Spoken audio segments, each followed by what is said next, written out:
The night my father saved my life, my son's birthday candles were already burning. 9 little flames trembled on a chocolate cake. Snow tapped softly against the kitchen windows. My little boy stood on a chair in his dinosaur socks, smiling so hard his cheeks looked sore. And my husband's chair sat empty at the end of the table. Then my phone rang. My father's voice came through low, shaking and full of terror. "Claire, take Jonah and leave the house right now." I looked at the birthday cake. I looked at my son. Then Dad said the sentence that split my life in half. "Do not wait for Mark. Do not touch the stove. Do not let Jonah eat anything from that table. Get in your car and drive."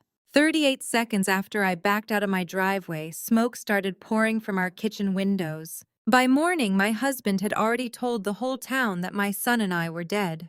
And by Sunday, he was standing inside my father's diner collecting sympathy money under a framed photo of my child. Before I tell you how I walked into my own memorial service alive, you need to understand something. Betrayal does not always look like hatred. Sometimes it looks like a husband who kisses your forehead in public. Sometimes it looks like a mother-in-law who says she is worried about you while teaching everyone else to doubt you. Sometimes it looks like a family photo where you are standing right there, but somehow when they post it online, you have been cropped out. My name is Claire Dawson. I was 34 years old that winter, living in a small town outside Grand Rapids, Michigan, in a blue 2-story house with peeling porch paint, a garage door that stuck in the cold, and a kitchen I had painted yellow because I wanted our home to feel warm, even when my marriage did not. My husband, Mark Callahan, owned a small home repair company with his older brother. Callahan and Sons did roofing, gutters, kitchen cabinets, basement repairs, storm damage,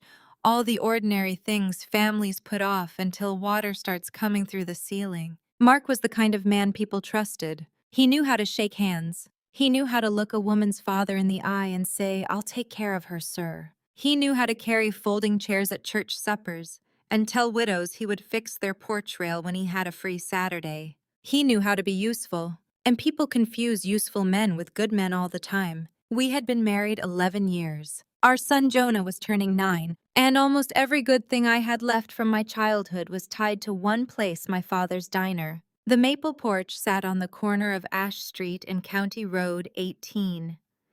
It was not fancy. It had green booths with cracks in the vinyl, a pie case by the register, a bell above the door, and a wooden sign my mother painted herself the year before she died. My dad, Earl Dawson, bought it when I was 12. Back then, it was a failing coffee shop with bad coffee and worse lighting.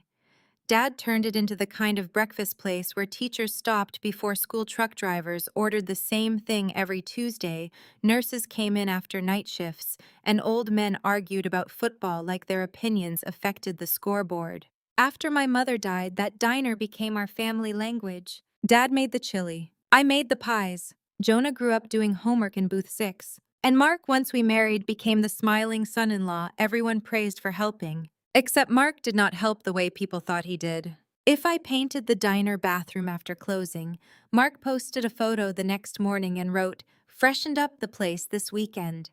Hard work pays off. If I stayed awake until 1 in the morning making Thanksgiving pies, his mother Linda told customers, "Mark has really kept Earl's business alive." If I handled payroll, ordered supplies, cleaned the grease trap, and still made it to Jonah's school play, Mark's sister Paige would roll her eyes and say Claire acts like being tired is a personality. At first I laughed it off. Then I swallowed it. Then I stopped noticing how much of myself I was swallowing. That is how it happens sometimes. You do not wake up one morning erased. You get erased in tiny pieces, one family dinner at a time, one social media caption at a time, one "you're too sensitive" at a time. At Thanksgiving that year, Linda stood in my kitchen eating mashed potatoes I had peeled at 6 that morning and said, "When Earl finally retires, Mark will know what to do with that old diner." My father looked up from his coffee. "Will he?" The room went quiet. Mark laughed softly. "Come on, Earl. Mom just means the place could use fresh energy." Paige smirked. "And maybe someone who doesn't cry every time a customer complains about pie crust." I felt my face burn. Mark put a hand on my shoulder. "Not to comfort me, to hold me in place." "Claire's emotional," he said to the table, smiling. "That's part of her charm." Everyone chuckled. Even I smiled because by then I had learned that if I did not smile, I would be accused of ruining dinner. But my father did not smile. He watched Mark's hand on my shoulder like it was something dirty. Later, while I was wrapping leftovers, Dad came into the kitchen. You okay, kiddo? I kept my eyes on the foil. I'm fine. You always say that. Because I always am. No, he said quietly. You always say it because you think if you say it fast enough, nobody gets to ask again. I looked at him then. My father was 68, broad-shouldered, silver-haired, stubborn as frozen ground. He had survived my mother's cancer, a bad economy, 2 kitchen fires, and 1 health inspector who hated everyone. He was not a soft man, but he loved softly in practical ways. Fresh tires, full gas tank, cash and birthday cards, a hand on your back when the room got too loud. I know you don't like Mark, I said. Dad looked toward the living room where Mark was laughing with his family. I don't like how small you get when he walks in. That sentence stayed with me. I hated him for saying it. Because I knew it was true. By December, things felt worse, though I could not have explained why. Mark was always on his phone. He came home late smelling like sawdust and winter air, with that tight smile men wear when they are trying not to answer questions. His company had new trucks, new magnetic signs, new sponsored posts online. But our bills were late. When I asked about money, he kissed my forehead and said, "Don't worry your pretty little head about grown-up numbers." I hated that phrase. Pretty little head. As if my mind was decoration. As if I had not been balancing diner accounts since I was 19. The week before Jonah's birthday, I found a past due notice tucked behind the coffee maker. It was addressed to me. Not Mark. Me. A supply account I had never opened. When I asked him, he did not even blink. Oh, that. I used your name because your credit score was better. It's for the family Claire. You didn't ask me. He leaned against the counter. Would you have said yes? Number. Exactly. Then he smiled like that explained everything. That night Linda called. Not Mark. Linda. Claire, honey, she said in that syrupy voice she used when she wanted to cut without leaving fingerprints. Marriage requires trust. Mark carries a lot. You have to stop making every little thing about your feelings. I stood in the laundry room holding a basket of Jonah's school clothes and stared at the wall. How do you know about that, Bill? There was a pause. Then she sighed. Because my son talks to me when his wife makes home feel unsafe. Unsafe. That was a word Linda loved. If I cried, Mark felt unsafe. If I asked questions, Mark felt attacked. If I disagreed, the whole family said I was spiraling. It was brilliant, really. They turned my pain into their evidence. On Jonah's birthday, the snow started around noon. Not heavy, just soft, steady flakes drifting over the driveway, the mailbox, the dead hydrangeas by the porch. Jonah came home from school wearing a paper crown and carrying a folder full of birthday drawings. Mom, can I help with the cake? You can help by not eating the frosting before it goes on the cake. That feels unfair. Life is hard when you're 9. I'm not 9 until after candles. Then life is hard when you're almost 9. He laughed and climbed onto the kitchen stool. For 3 hours, my house felt like a house again. Not a battlefield. Not a place where I measured my words before speaking. Just a kitchen, a child, a cake, and snow. Mark texted at 4:18. Running late. Big supply issue. Start without me if you have to. No happy birthday to Jonah. No apology. Just start without me. A minute later, another text came in. Make sure you use the oven, not the little countertop thing. Jonah likes the real cake smell. I stared at that message. Something about it bothered me. Mark never cared how I baked. Then Linda texted, "Don't let Jonah get too upset if Mark is late. His work pays for that house, remember?" I set the phone face down on the counter. Jonah looked up from the sprinkles. Is Dad coming? He's trying. That was what I had become in my marriage. A translator of disappointment. At 6:40, Dad called on video from the diner office. His silver hair was flattened on one side like he had been running his hand through it. Behind him, I could see the filing cabinet, the bulletin board full of receipts, and the faded photo of my mother holding a pie in each hand. There's my birthday boy, Dad said. Jonah grabbed the tablet and nearly knocked over the punch. Grandpa, I'm 9. Not yet, Dad said. You still have to survive the song. Jonah giggled. Dad looked at me through the screen. His smile stayed. His eyes did not. You okay, Claire? I almost said fine, but something in his face stopped me. I'm okay, I said instead. Dad's eyes moved away from the camera toward something outside the frame, then back to me. Good, he said. You keep that phone close. I frowned. Why? Just do it.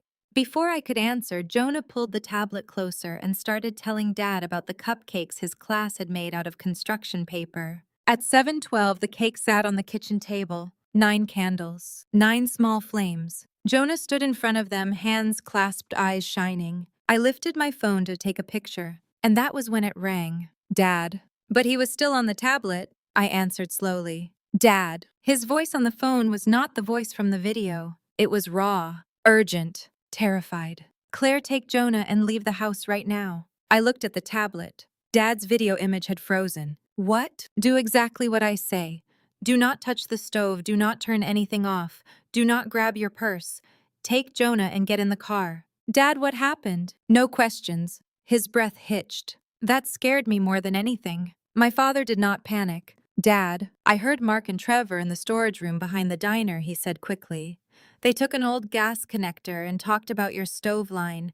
They said once the candles were lit, it would look natural. I called the house phone first. It didn't go through. Claire, move. My hand went numb around the phone. Jonah looked up at me. Mom, Dad's voice cracked. Claire, please, be my girl and move. That was the sentence that did it. Not the warning, not the fear. Be my girl. I set the lighter down. Jonah, I said, and somehow my voice came out calm. We need to go for a drive.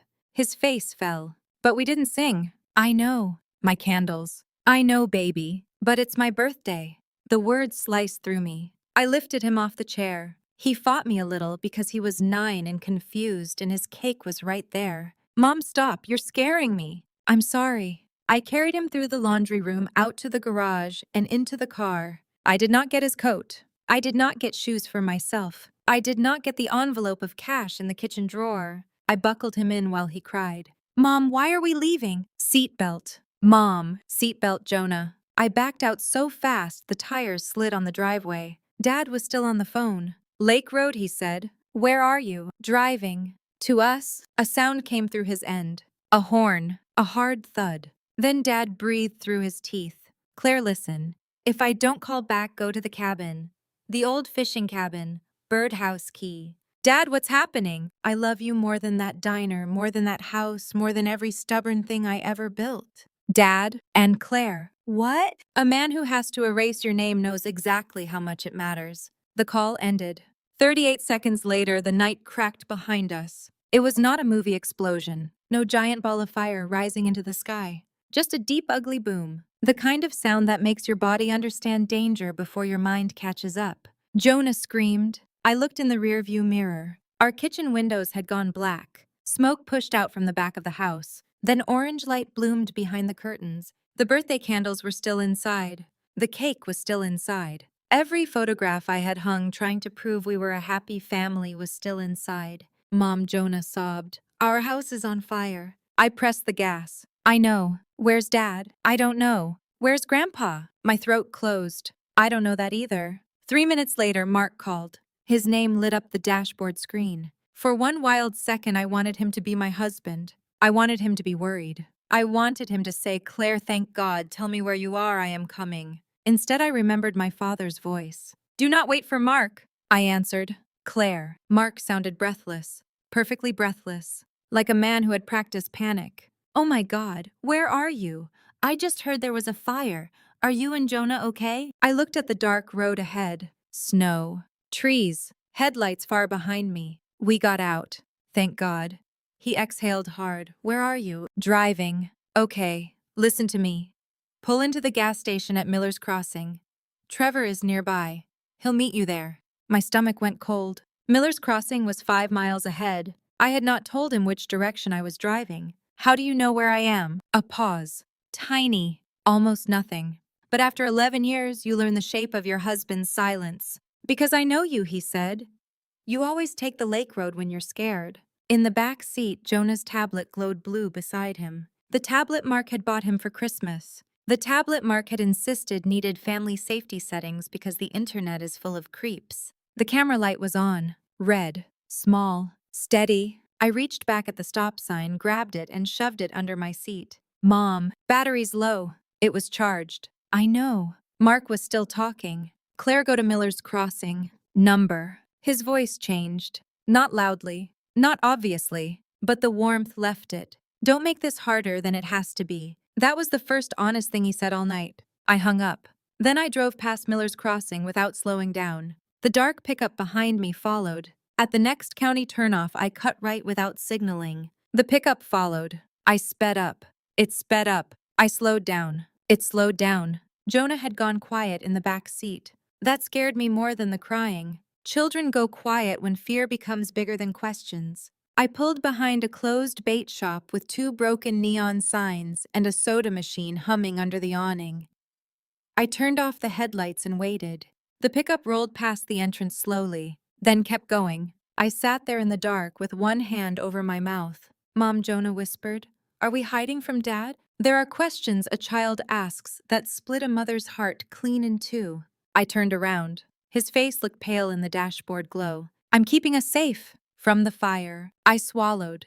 Yes, it was not enough truth. But it was as much truth as a 9-year-old should have to carry on his birthday. I got out of the car in my socks and crouched in the snow. My feet went numb almost immediately. I ran my shaking hands under the bumper along the wheel well behind the rear tire. I did not know what I was looking for until I found it. A small black magnetic tracker. The kind Mark used on company trailers. Simple, cheap, hidden. I held it in my palm and stared at it. 11 years of marriage, a child, a house, 1,000 shared mornings, and he had still put a tracker under my car like I was equipment he owned. I threw it into the ditch as hard as I could. Then I got back behind the wheel and drove to my father's old fishing cabin. It was not really a cabin. It was a one-room place near Gun Lake with a sagging porch, a wood stove, and mouse traps under the sink. Dad bought it when I was 15. Mark hated it. He called it Earl's sad little shack, which meant he had never respected it enough to remember where it was. The spare key was inside the broken birdhouse by the back step. Just like Dad said, Jonah had fallen asleep by then, exhausted in the heavy way children sleep after fear. I carried him inside, wrapped him in an old quilt, and laid him on the pull-out couch. Only when his breathing settled did I let myself bend over the kitchen sink and shake. My socks were soaked. My throat hurt. My hands smelled like smoke, though I had never touched the fire. On the kitchen table sat a yellow envelope with my name written across the front in my father's handwriting. Claire. Not kiddo. Not honey. Claire. That was how I knew he had written it, afraid. Inside were 3 things. A folded note, a flash drive, and a photograph printed from the diner's security camera. The photo showed Mark standing in the diner storage room with Trevor and Linda. Mark was holding a coiled metal gas connector in one hand. Linda stood by the door with her purse clutched against her chest. Trevor was laughing. I sat down before my knees could fail. The note said, "Kiddo, if you are reading this, then I did not get to you in time. Mark has been moving money through the diner using your name where it protects him and erasing your name where it gives you power. Tonight, I heard enough to know you and Jonah are not safe. He thinks Jonah is at a sleepover. He thinks you will be alone. Trust Maya. Do not trust Mark's family. And remember this. A man who has to erase your name knows exactly how much it matters." I pressed the paper to my mouth. Jonah stirred on the couch. "Mom." I wiped my face quickly. "I'm here. Are we going home?" I looked around the cabin. The cracked linoleum. The old quilt. My father's coat hanging by the door. "No, baby." He blinked sleepily. "Is Dad mad at me because I didn't stay for cake?" That was when I almost broke. Not because of the fire. Not because of Mark. Because my little boy had been dragged from his own birthday party and was still wondering if his father's anger was somehow his fault. I crossed the room and knelt beside him. "Jonah, listen to me. Adults are responsible for adult choices, not kids, not birthdays, not cake, not you." His eyes filled with tears. "Did I do something wrong?" "Number." The word came out fierce. "No, Jonah, you did nothing wrong." He nodded, but I could see he did not fully believe me. That is another thing betrayal does. It leaves children searching their own small hearts for guilt that belongs to grown men. After Jonah fell asleep again, I plugged the flash drive into Dad's old laptop. There were not dozens of files. There was no complicated paper trail. Just 3 things. 3 ordinary things. And somehow that made it worse. The first was a video from the diner storage room. Mark stood near the back shelves in his winter jacket. Trevor leaned against the deep freezer. Linda stood by the door watching the hallway. Dad must have pulled it from the camera above the storage room entrance. Mark's voice was clear. The stove line is old. Everybody knows that. Claire forgets things when she's overwhelmed. Candles on the table, gas in the kitchen house full of old wiring. It'll look natural. Linda whispered, and Jonah. Mark answered too quickly. Sleepover, he won't be there. Trevor said. What if the sleepover changes? Mark's face hardened. It won't. I gripped the table. The second file was audio. Mark and Linda in Dad's office. Linda said, after the fire, people will be too busy feeling sorry for you to ask questions. Mark replied, Claire has been falling apart for months. They'll believe what I tell them. Paige's voice came in from farther away. Make sure you mention how hard you tried to save her from herself. People love that, Linda said. And the diner. Mark laughed softly. Once Earl is out of the way, Claire's name won't matter. She never knew what she had. The third file was a screenshot, a draft Facebook post, written by Mark at 5:12 p.m., 2 hours before the candles, 2 hours before the call, 2 hours before my son begged me not to leave his birthday cake. My heart is broken tonight. My wife Claire and our son Jonah were lost in a tragic house fire. I don't know how to breathe. Please respect our family as we grieve. I stared at the timestamp.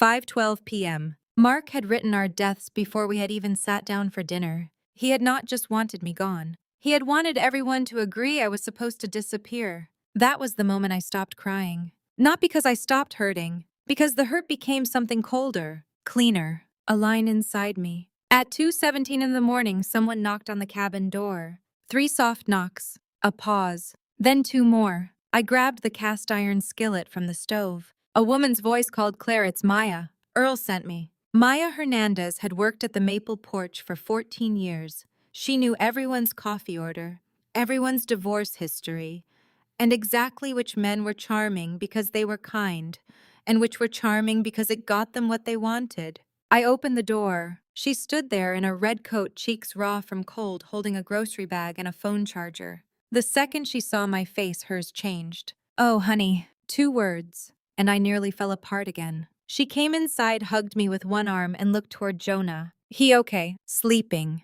Good. Where's my dad? Maya's mouth tightened. He's alive. Alive was not the same as okay. I held onto the edge of the counter. What happened? He called me after he called you.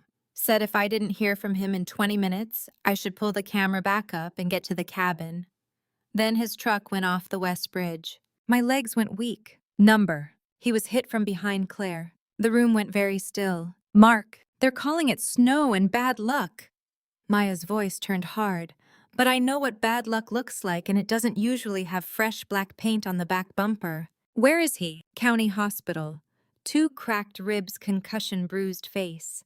He asked for you before he asked for pain medicine. I covered my mouth. Maya set the grocery bag on the table. Mark is at your house right now. She held out her phone. A local news clip played. There was my husband standing in front of our smoke-blackened house, wrapped in a blanket, ash on his cheek.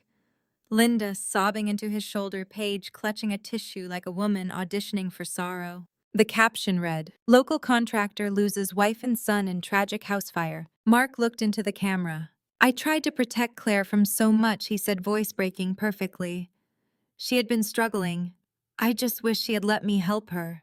My whole body went cold. Then Linda stepped forward. My son held that woman together for years, she said.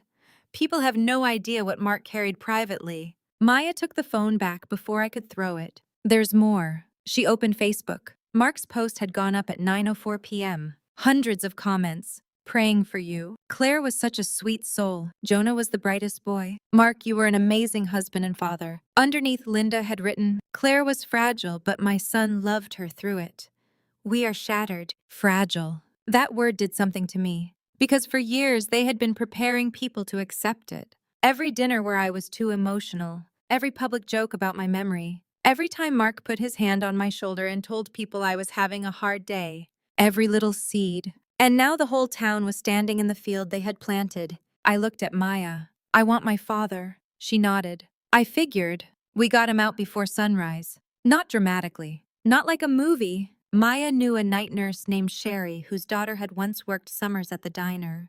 Sherry knew enough about Mark to dislike him, and enough about Earl Dawson to believe him. She brought a wheelchair to a side entrance and told the front desk Dad had been taken for additional imaging. By the time anyone noticed, we were already on the road. Dad looked smaller in the passenger seat of Maya's van. That was what scared me. Not the bruises, not the bandage above his eyebrow. The smallness. My father had always seemed built from oak and stubborn weather. Seeing him folded under a hospital blanket, breath catching every time the van hit a bump, did something to me I still do not have words for. He reached back between the seats. I took his hand. "You got out," he whispered. "Yes, Jonah. Safe." His eyes closed. "Good. Dad?" He opened them again. "I'm sorry," I said. His hand tightened around mine. "For what?" "For not seeing it." He looked at me for a long time. Then he said, "You saw what you were ready to survive seeing." That broke me more than blame would have. We hid at the cabin for 2 days. 2 days while Mark performed grief. 2 days while Linda organized a candlelight prayer circle on our front lawn. 2 days while Paige posted old photos of Jonah with captions like "Hold your babies close." You never know. In 3 of the photos I had been cropped out. One had originally been a picture of Jonah and me at the county fair. Paige had zoomed in until only Jonah remained. I stared at it for a long time. Maya saw my face and said, "Don't let that woman make you mourn yourself twice." On the second night, Dad told me the rest. Mark's company was drowning. The trucks, the logos, the sponsored posts, all of it was paint over rot. He owed suppliers. He owed a private lender. He owed Walt Reeves, a local developer who had been circling the corner lot where the maple porch sat. The diner was not glamorous, but the land was valuable. Mark wanted Dad to sell. Dad refused, so Mark tried pressure. Then guilt. Then fake bills in my name. Then fear. And when even that did not work, he decided a grieving husband could get more sympathy than a failing contractor. "Why didn't you tell me?" I asked. Dad stared at the wood stove. "Because every time I came close, you defended him before I finished the sentence." I had no answer. Because it was true. I had protected Mark from the truth for years. Not because he deserved protection, because I was not ready to admit what protecting him was costing me. On the 3rd morning, Maya came in with a paper flyer clenched in her hand. Her face told me before her words did. "What?" She laid it on the table. At the top was a photo of Mark holding Jonah at a Little League game. Below it, "Celebration of Life for Claire and Jonah Callahan." My hands went numb. The event was scheduled for Sunday afternoon. At the maple porch, my father's diner, my mother's painted sign, my pie case, my child's name on a funeral flyer while he sat 4 feet away eating cereal from a chipped bowl. Jonah came over and looked at the paper. "Mom," he said slowly, "why did they put my picture there like I'm gone?" No one spoke. Not Maya, not Dad, not me. Because there are some questions so cruel the answer feels like another injury. I knelt in front of him. "Because your dad told people something that was not true." Jonah's little face tightened. "He told people I was dead." I closed my eyes for 1 second, then opened them. "Yes." Jonah looked at the flyer again. Then he pushed it away. "I don't want him to have my picture." That was the moment the plan changed. Until then, I had wanted to expose Mark. After that, I wanted to take my son's name back from the table where Mark had placed it. Sunday afternoon was gray and bitter cold. The maple porch parking lot was full by 1. People came carrying foil-covered trays, sympathy cards, grocery store flowers, and the awkward sadness of those who believe tragedy has given them permission to stand close to a family they barely know. Someone had tied white ribbons around the porch posts. Someone had placed 2 framed photos near the register. One of me, one of Jonah. There was a glass jar between them labeled, "For Mark's Recovery Fund." My son was alive. My husband was collecting money under his picture. Inside the diner, Mark stood near the pie case in a black sweater, accepting hugs with one hand pressed to his chest. Linda stayed at his side, dressed in navy, dabbing her eyes whenever someone important looked her way. Paige wore oversized sunglasses indoors. Of course she did. Maya had left the back kitchen door unlocked. At 1:37, while Mark was speaking to a room full of neighbors, I stood in the diner kitchen with Jonah's hand in mine. Dad stood beside me, pale but upright, one hand against his ribs. Maya held the laptop and a small speaker. Through the kitchen doorway, I could hear Mark's voice. Claire was complicated, he said softly. Those of you who knew us well knew she struggled. But I loved her. I loved her through moods, through fear, through days when she didn't know how to love herself. My father's jaw tightened. Jonah looked up at me. Was Mom complicated? Dad bent down with a wince and whispered, Your mom is brave. Mark continued. And Jonah, his voice broke. Perfectly. Our boy was the light of my life. Jonah's hand went cold in mine. Linda stepped forward. My son tried to hold that household together, she said. Claire was never built for pressure. Mark carried more than any husband should have to carry. A murmur moved through the room. Sympathy. Agreement. That old familiar poison. Then Paige added loud enough for the front booths to hear. At least now they're both at peace. Poor Jonah would have wanted his dad taken care of. Jonah pulled his hand from mine. For a second I thought he was going to cry. Instead, he stepped toward the doorway. I followed him. The first person to see us was Mrs. Palmer, the retired librarian who came every Thursday for oatmeal. Her coffee cup slipped from her hand and shattered on the floor. The sound cut through the diner like a gunshot. Mark turned. For 1 second his face was empty. No grief, no shock, no joy. Just calculation. Then the mask came down. Claire. Linda gasped so loudly it sounded rehearsed. Paige whispered, Oh my God. Mark took 1 step toward us, arms opening. Claire, thank God. I raised one hand. Don't. He stopped. The whole diner went silent. Every booth, every stool, every person who had liked his post cried under his video or whispered that maybe I had been unstable after all. Mark looked down at Jonah. Buddy, he said, voice soft, come here. Jonah stepped behind me. That was the first moment Mark looked truly frightened. Not when he saw me. Not when he saw Dad alive. When his son did not run to him. Mark forced a smile. Jonah, it's okay, Daddy's here. Jonah looked at the framed photo of himself beside the donation jar. Then he looked at Mark. You told people I was dead. The room stopped breathing. Mark's mouth opened, closed. Linda moved quickly. He's confused. That poor child is traumatized. I turned to her. No, Linda. He is not confused. He is 9. And he just asked the clearest question in this room. Mark lowered his voice. Claire, you need to calm down. There it was. The old command. The leash disguised as concern. I looked around the diner. My husband invited you here to mourn me, I said. He told you my son and I died in a fire. He let you bring food. He let his mother call me fragile. He let his sister collect sympathy under my child's photograph. Linda snapped, You were fragile. Everyone here knows it. I looked at Maya. Maya pressed play. Mark's voice filled the diner. Clear, calm, ugly. The stove line is old. Everybody knows that. Claire forgets things when she's overwhelmed. Candles on the table, gas in the kitchen house full of old wiring.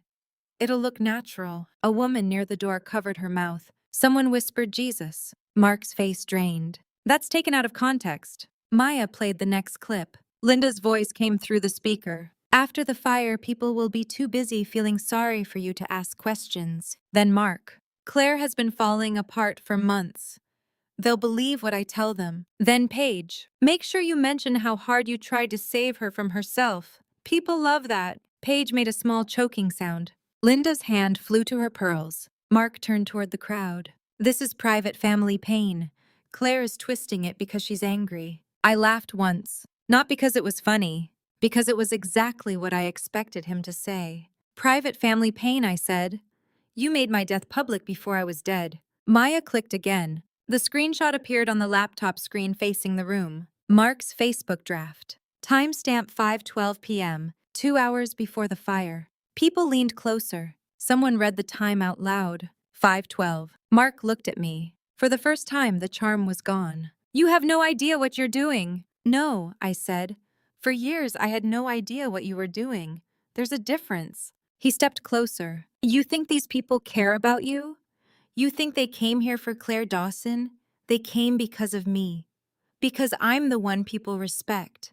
Dad moved beside me, slowly, painfully, but upright. This diner belonged to my wife's dream before it ever belonged to my bank account, he said. My daughter kept it alive after her mother died. She baked when she was grieving. She smiled at customers when her marriage was killing her piece by piece. And some of you let this man call her weak because it was easier than asking why a strong woman looks so tired. No one spoke. Mark's jaw clenched. Earl, you need to be careful. Dad looked at him. No, Mark. I needed to be careful 11 years ago when you shook my hand and looked past my daughter like she was a door into something you wanted. Mark's mask cracked wide open. You think Claire can run this place, he snapped. Claire can barely run her own emotions. There he was. The real man, finally tired of pretending. He turned to the room. You all know her. She cries over bad reviews. She loses receipts. She gets overwhelmed when somebody raises their voice.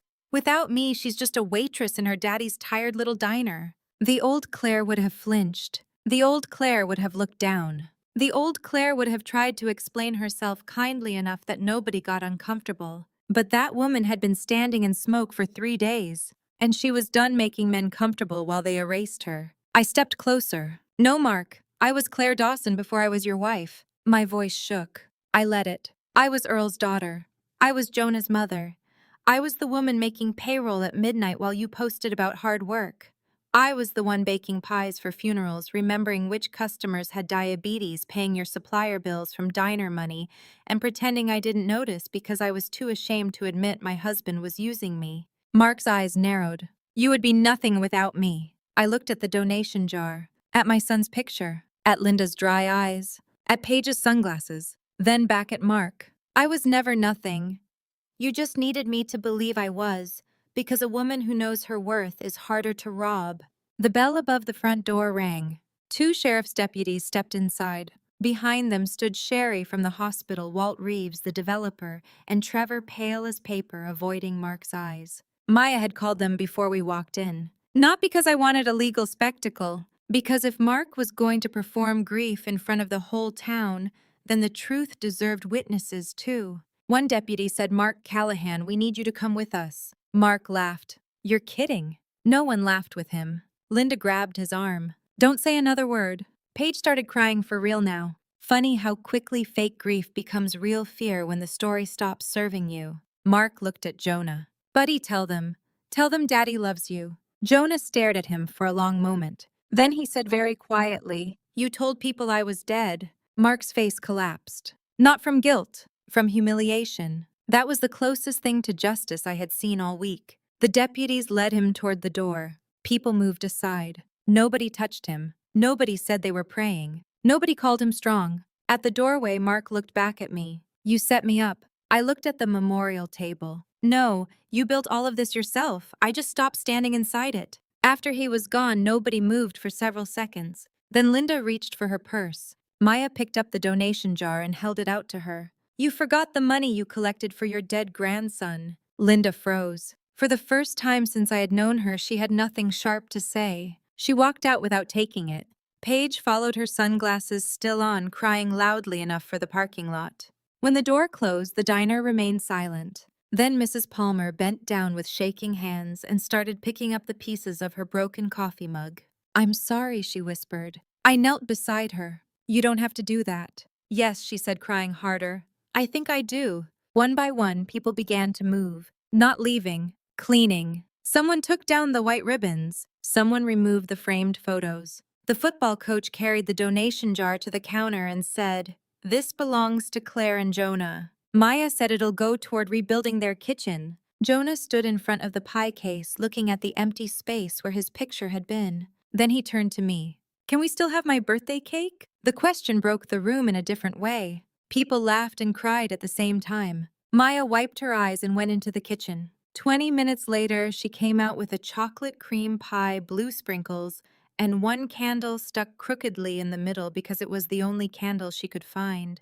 The whole diner sang. Not beautifully, not perfectly, but loudly. Jonah stood on a chair, my father behind him with one bruised hand on his shoulder, and blew out that candle like it was all 9. For the first time in 3 days, my son smiled like a child again.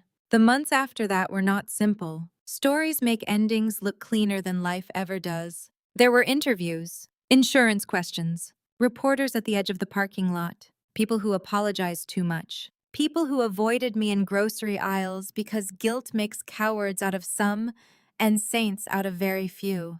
The house was gone. Most of our things were gone. My marriage was gone. And some mornings grief sat on my chest before I even opened my eyes. Not grief for Mark exactly. Grief for the woman I had been when I believed him. Grief for the years I spent translating cruelty into stress, arrogance into ambition, silence into love. But slowly ordinary life returned. Not the old ordinary. A better one. Jonah and I moved into the apartment above the maple porch while repairs were figured out. The floors slanted. The pipes made strange noises. The bedroom window looked out over the alley where delivery trucks came too early. Jonah loved it. He said it felt like living inside breakfast. Dad healed slowly. He complained constantly. He refused to use the cane the doctor gave him, then used it when he thought nobody was looking. Maya became manager because she had been managing the place for years without the title. And in March, we changed the sign. Not because we had to, because I needed to see it. The new sign said, Dawson's Maple Porch. Underneath in smaller letters, breakfast pies and second chances. The first morning we reopened, I stood behind the counter wearing my mother's apron. People lined up before sunrise. Some came for food. Some came because guilt has a hunger of its own. Some came because they loved us. I decided I did not need to know which was which. After the rush, Dad sat at the end of the counter with coffee and watched me wipe down the pie case. You did good, kiddo. I'm still angry, I said. You're allowed. I'm still embarrassed. That'll pass. I still miss who I thought he was sometimes. Dad looked at me with so much sadness and kindness that I had to look away. That means your heart worked, he said. It doesn't mean he deserved it. That became one of the sentences I carried. That means your heart worked. It does not mean he deserved it. In May, Jonah had his real birthday party. Late but real. We pushed tables together after closing. His classmates came. There were balloons, pizza chocolate cake, white frosting, and blue sprinkles. Before he blew out the candles, Jonah looked at me. Are we safe now? The whole diner seemed to hold its breath, though nobody else had heard him. I crouched beside him. Yes, I said. He studied my face carefully. Children who have been scared learn to read truth. This time he found it. Okay, he said. Then he blew out all 9 candles. That night, after everyone left, Dad and I sat on the porch bench outside the diner. The air smelled like rain fryer oil and lilacs from the neighbor's yard.